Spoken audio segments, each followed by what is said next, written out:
మాది నిజామాబాద్ మాందార్ది. నేను కండక్టర్, నా పేరు గంగాధరు.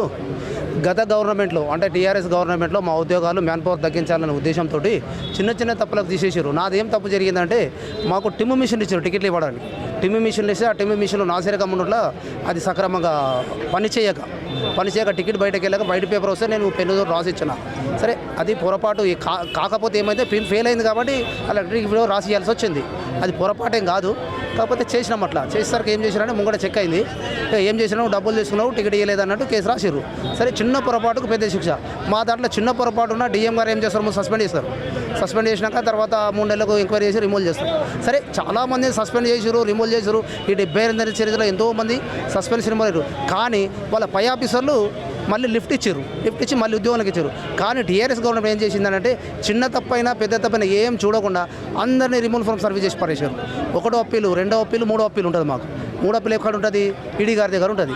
ఆ ఈడీ గారి దగ్గర కూడా మమ్మల్ని రిమూవ్ చేసేసారు. రిమూవ్ చేయడం అంటే ఇక మేము కోర్టు పరిధిలోకి వెళ్ళిపోవడమే. అయితే మీకు గత ప్రభుత్వం కేసీఆర్ గవర్నమెంట్ ఏం చేయడం మమ్మల్ని ఎప్పుడు దగ్గర రానియలేదు. అయితే గత 2023లో మన కాంగ్రెస్ గవర్నమెంట్ వచ్చింది కదా, ప్రజాపాలన మేము ఆర్టీసీలకు కానీ అన్ని డిపార్ట్మెంట్ ఆదుకుంటామని మేనిఫెస్టోలో పెట్టుకొని ఎలక్షన్కి వచ్చింది కాబట్టి ఆ పార్టీకి ఓట్లేసి గెలిపించినాము. కాంగ్రెస్ గవర్నమెంట్ వచ్చిందని చెప్పేసి మేమేం చేసినామంటే 2024 జనవరి నుంచి రేవంత్ రెడ్డి గారి నుంచి ముందు తిరిగినాము. అక్కడ నుంచి ప్రజావాణి పెట్టారు కదా, ఏదన్నా మీకు సమస్యలున్నా అది ఉద్యోగస్తులు కావచ్చు, మామూలు సామాన్య జనం కోసం ప్రజావాణి పెట్టారు. ప్రజావాణి మేము గత జనవరి నుంచి 2020 జనవరి జరగంగా మాకు 2020 డిసెంబర్లో ఒక జీవో ఇచ్చింది గవర్నమెంట్. 3 మెయిన్ కమిటీ చేశారు. 3 మెయిన్ కమిటీ చేసేసి ఏం చేశారంటే వాళ్ళు స్టడీ చేసి వీళ్ళందరికీ చెప్పి వీళ్ళు పెద్ద తప్పులేం కాదు, ఈ తప్పులను కన్సిడర్ చేసి ఉద్యోగాలు ఇవ్వమని మాకు పోయిన ఎప్పుడు 2028/4/2025 నాడు ఒక జీవో పాస్ చేశారు. 938 జీవో నెంబర్ 938 ఎవరిచ్చారు, గవర్నమెంట్ స్పెషల్ సెక్రటరీ అయినటువంటి వికాస్ రాజు గారు మా ఎండి సజ్జనార్ గారికి లెటర్ ఇచ్చారు. జీవో ఏమని, అప్పీల్లో ఉన్న వాళ్ళకు 30 రోజులు ఇచ్చేయండి ఉద్యోగాలు, తర్వాత 60 రోజులు ఇది ఎవరైతే 3 అప్పీలు తిరస్కరించి కోర్టు పరిధిలో వాళ్ళకి 60 రోజులు ఏమని ఇచ్చారు. ఆ జీవోని పట్టుకొని మేము 2 నెలలు తిరుగుతున్నాము. ఇవ్వలేటికి 60 రోజు అయిపోయింది, 61వ రోజు. మరి ఆ జీవోని కూడా ఖాతరు చేస్తారు మా పెద్ద సార్ గారు. అయితే మేమేం అడుగుతున్నామంటే పొన్నం ప్రభాకర్ గారిని చెప్పినాం, కమిషనర్ మినిస్టర్ గారిని, మన సీఎం గారి దృష్టి కూడా వెళ్ళిపోయింది. మరి గవర్నమెంట్ జీవో ఇయ్యంగా గవర్నమెంట్ ఇచ్చిన జీవోని అధికారులు అమలు చేయకపోవడం ఏంది?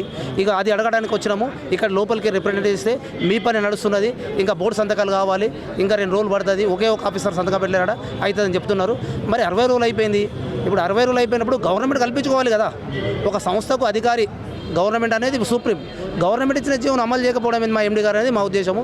అది కాకుండా ముఖ్యంగా ఏంటంటే ఇవ్వాల లేదా రేపు ఆ యొక్క జీవోను అమలు చేసి మా అందరికి ఉద్యోగాలు ఇచ్చి తిరిగి తీసుకోవాలని మేము మా ఎండి గారిని కోరుతున్నాము. ముఖ్యంగా అయితే మా రవాణా శాఖ మంత్రి గారిని, ముఖ్యంగా సీఎం గారిని కూడా కోరుతున్నాం. ఏంటంటే ఆ జీవో అమలు చేయాలి. మీరు ఇచ్చిందే జీవో, గవర్నమెంట్ జీవో అమలుగా కూడా ఎట్లుంటుంది? అందుకని చెప్పేసి ఇంతమంది వచ్చినాం కాబట్టి వీళ్ళందరినీ చూసి మా ఉద్యోగులు మాకు ఇస్తే బాగుంటుంది. ఈ ఉద్యోగాలు రావు అనే బెంగతో ఇప్పుడు చాలామంది చనిపోయారు. ఇప్పటివరకు 16 మంది చనిపోయారు. ఇంకా చాలామంది ఉన్నారు. చాలా అసంతృప్తితోటి, బాధతోటి, మానసిక కుంగిపోయిన ఉన్నారు. కాబట్టి మేము సీఎం గారికి కానీ రవాణా శాఖ మంత్రి ఒకటే కోరుకుంటాము, మా ఉద్యోగులు మాకు ఇవ్వండి. తప్పు చేస్తుండొచ్చు, చిన్న పనిష్మెంట్ ఇవ్వండి. ఈ తెలంగాణలో ఉన్న 36 డిపార్ట్మెంట్లో ఎందులో లేవండి ఇలాంటి రూల్స్? ఒక ఆర్టీసీలోనే ఉన్నాయి. చిన్న తప్పుకు పెద్ద తీసి అవతల పడేసుడే. సస్పెన్స్ ప్రతి డిపార్ట్మెంట్లో. ఒక మా డిపార్ట్మెంట్ రిమూవల్, ఈ రిమూవల్ ఒకటి తీసేయాలా, మా ఉద్యోగులు మాకు ఇవ్వాలి. ఇదే మా డిమాండ్ ముఖ్యంగా. చూసుకోవచ్చు ఇక్కడ కూడా ప్రధానంగా వీళ్ళైతే డిమాండ్ చేస్తున్న పరిస్థితి. ఏదైతే మా డిమాండ్స్ ఉన్నాయో అవన్నీ కూడా నెరవేర్చాలంటూ కూడా ఇక్కడ ఆర్టీసీ కార్మికులు అయితే చెప్తున్న పరిస్థితి కూడా అయితే ఇక్కడ నెలకొంది. ఇది ఇక్కడ పరిస్థితి. కెమెరా పర్సన్ నవీన్తో సన్నీ, కాలేజ్ టీవీ, హైదరాబాద్. విదేశాల్లో ఉన్నత విద్యను చదువుకోవాలని అనుకుంటున్నారా? అయితే వెంటనే ఫ్లైగ్రాడ్ ఓవర్సీస్ ఎడ్యుకేషన్ కన్సల్టెన్సీని సంప్రదించండి. మీ విదేశీ కలలను సాకారం చేసుకోండి. ఫ్లైగ్రాడ్